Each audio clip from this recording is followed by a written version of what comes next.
कामरान भाई, पहली बात तो ये है कि अफ़गानिस्तान हमारा जो सलामती कौंसिल के बाद मौक़िफ़ आया, काबिल तारीफ़ है कि अफ़गानिस्तान में पाकिस्तान मुदाखलत नहीं करेगा।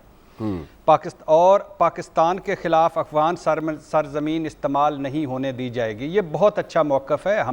मेरा ख़्याल है कि ये बहुत। दूसरा, तालिबान की पहली प्रेस कॉन्फ्रेंस जिस पे एक उम्मीद बढ़ी है, एक थोड़ा सा सुकून का एलिमेंट आया है कि आम माफ़ी है, कोई तसादम नहीं, किसी से कोई इंतकाम नहीं और अफ़गानिस्तान किसी जंग का हिस्सा नहीं बनेगा। यहाँ मैं एक बात ज़रूर कहना चाहता हूँ कि काबुल में बैठकर पाकिस्तान को गालियाँ देने वालों से लेकर काबुल से हर किस्म की इमदाद लेकर पाकिस्तान में रहकर पाकिस्तान में अपनी कार्रवाइयाँ जो जारी रखे हुए थे, उनका रोना धोना तो मुझे समझ में आता है। वो तो यतीम हो गए हैं और उनके आंसू तो समझ आते हैं। लेकिन जो मेरे दूसरे दोस्त हैं, मेरे मेहरबान जो हैं, जो खुशी में देगें चढ़ाई बैठे हैं तालिबान के आने पर, जो जश्न मना रहे हैं, जो शुक्राने के नफलों की नसीहतें कर रहे हैं, इनसे फिर दरख्वास्त है कि अल्लाह के नाम से मेहरबानी करें। हम पहले तालिबानाइजेशन भुगत चुके हैं, 60 किलोमीटर दूर था इस्लामाबाद से, और क्या फिर से सवात में किसी फजलुल्लाह को लाना चाहते हैं जो ख़वातीन को कोड़े मारे उधर चौकों पर? क्या फिर से किसी कांस्टेबल को गोली मार दी थी, मैसूद लेडी कांस्टेबल, हाँ, और बैतुल्ला मैसूद, सजना ग्रुप, मंगलबाज, लुडियाँ ना डालें प्लीज़। नो भंगड़े, सब्र, तहम्मल और हिकमत से आगे बढ़ें और प्लीज़ ये कंट्रोल करें अपने इमोशंस। जहाँ तक इसकी बात है कि पाकिस्तान के लिए यस, अमरीकी पिट्ठुओं से जान छूटी, भारत नवाज़ों से जान छूटी, साजिशें करने वालों से जान छूटी। आपने देखा होगा वो किस तरह भागे हैं। वो मैं आज एक तस्वीर देख रहा था उसकी, जनरल दोस्तम की, उसकी वर्दी पर कोई जगह ऐसी नहीं बची जहाँ मेडल ना लगा हो। अच्छा। और वो अल्हम्दुलिल्लाह पहली फुर्सत में भाग गया। और जो ये अशरफ गनी है जो दो टके की हमें बातें सुनाता था, 3 पीस पहनकर 4 गाड़ियाँ वो रूसी डॉलर्स की भर के डॉलरों से भरी हेलीकॉप्टर, वैसे पता ही नहीं चला भट्टी साहब वो गया किधर है, तो चला है हिंदुस्तान तो नहीं चला गया, किधर गया वो?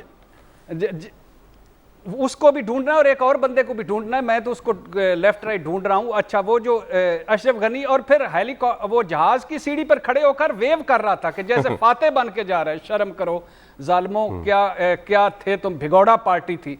और अमरुल्लाह साले भाग गया, और वो जो अशरफ गनी के भागने पे कुड़ रहा था वो जनरल बिस्मिल्लाह, वो उनका सर जब अमेरिका ही भाग गया तो फिर सारे भाग गए जो उनके लाए हुए थे। भट्टी साहब आपको जज्बाती हो रहे हैं। और वो जो हमारे 3 दफा के वजीर आजम से मिला था, वो जिसने पाकिस्तान को पुलिस गाली दी, मैं तो उसको ढूंढ रहा हूं कि वो अब किस बिल में छुप के बैठा होगा और कहां नेशनल सिक्योरिटी के प्लान बना रहा होगा।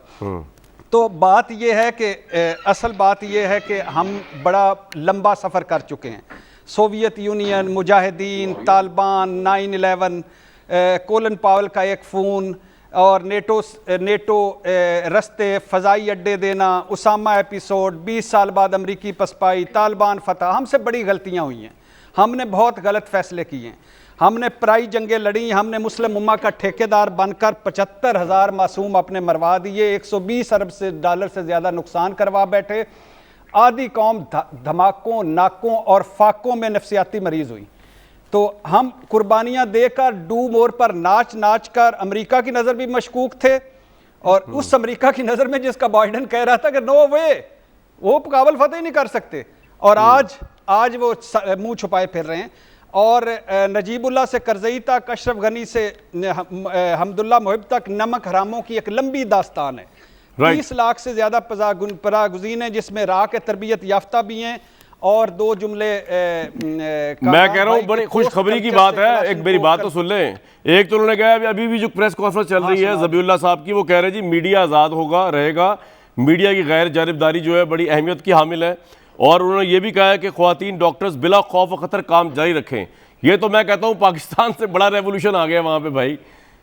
भट्टी साहब, व्हाट्स योर टेक? ज़बीउल्लाह का ये मीडिया वाला और जो है ना, ये हमें भी इससे कुछ सीखना चाहिए। हाँ जी, यही मैं आपसे कह रहा हूँ। तो पोस्ट कल्चर से क्लाशनकोव कल्चर, मनी लॉन्ड्रिंग से असला स्मगलिंग, अपना कल्चर तबाह करने के हमें क्या मिला? फजूल का। हाँ, एक और बात भी है भट्टी साहब, करप्शन भी नहीं होगी उधर करप्शन भी नहीं होगी। आप वो जो इमरान खान साहब नहीं कर सके 3 साल में, वो आप करके दिखाएंगे ये 30 दिनों में। तालिबान के रोल मॉडल बनने वाले पाकिस्तान के लिए, फिक्र ना करें। हाँ जी, ज़बीउल्लाह ये ना कह दे कि हम NRO किसी को ना दे दे, ये ना कह दे कि नहीं वहां तो सवाल ही पैदा नहीं होता, वो तो सही इस वक्त मुजाहिद के एजेंडे पे हैं, तो उनका तो उनकी यूएसपी यही है। बहरहाल जी जी बता दें मेरे जनरल साहब की तरफ जाना जी। अब है कि दाश, अल-कायदा, अफगानी तालिबान, पाकिस्तानी तालिबान, कोई दुनिया फतह करने में, कोई पाकिस्तान फतह करने में, कोई अफगानिस्तान फतह करने में, सफात ऑपरेशन, कबाली ऑपरेशन, और आज भी फौज हमारी सरहदों पर खड़ी है। तो अल्लाह करे ये जो बिल्कुल ठीक है, कम अज कम ये इस बॉर्डर से पाकिस्तान से दोस्ताना ताल्लुकात रहे और वहां का कोई आउटफॉल यहाँ ना हो। बिल्कुल हमारे पॉलिसी साज और काबल वाले बेहतर परफॉर्म करें। बिल्कुल ठीक है जनरल साहब, हमने बहुत अरसा अफगानिस्तान को स्ट्रेटेजिक डेप्थ समझा, हमने वहाँ पे अपना इन्फ्लुएंस यूज़ भी किया, हमने वहाँ लॉन्च भी किया। अब आप समझते हैं कि हमारे इदारों और हमारी गवर्नमेंट और हमारे प्राइम मिनिस्टर, हमारे लीडर्स, इनकी सोच में तब्दीली आ चुकी है।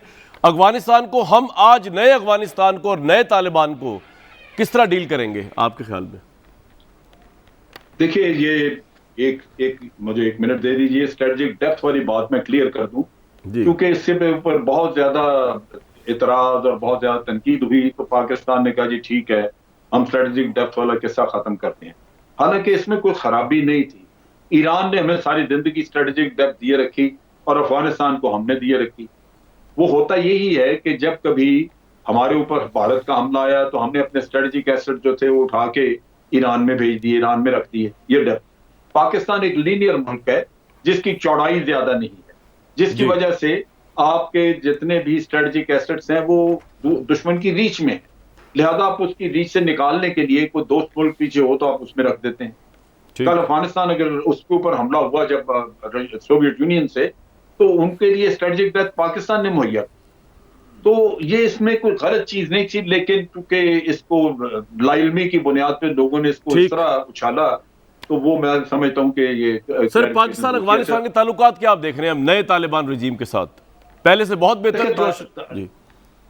ताल्लुकात मेरा ख्याल है कि हमारे अच्छे ही होंगे, पहले भी हमारे बहुत अच्छे थे, और चूंकि अब बुनियाद उसकी मुख्तलिफ नौइयत की है।